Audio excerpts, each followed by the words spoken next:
C'était une zone sans combat, mais leur voiture a été complètement détruite par un raid israélien, même s'il y avait le logo de l'organisation.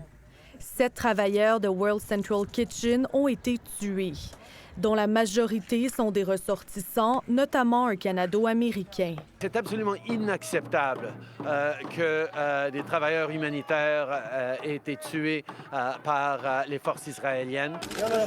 L'ONG américaine, dont le travail extraordinairement précieux a été salué, a suspendu ses activités.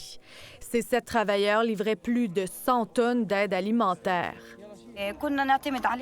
Nous comptions beaucoup sur la World Central Kitchen. Les gens ne sauront plus quoi faire, dit cette Palestinienne. Le premier ministre Benjamin Netanyahou admet que son armée a mené ce bombardement qu'il qualifie d'involontaire. Il s'est produit un incident tragique, nos forces ayant frappé de façon non intentionnelle des innocents dans la bande de Gaza, a-t-il dit. Son armée annonce le lancement d'une enquête pour en déterminer les circonstances. Les États-Unis insistent pour qu'elle soit rapide et impartiale. Et se disent indignés. L'attaque est largement condamnée à l'international. C'est une tragédie humaine qui n'aurait jamais dû se produire, indique le premier ministre australien.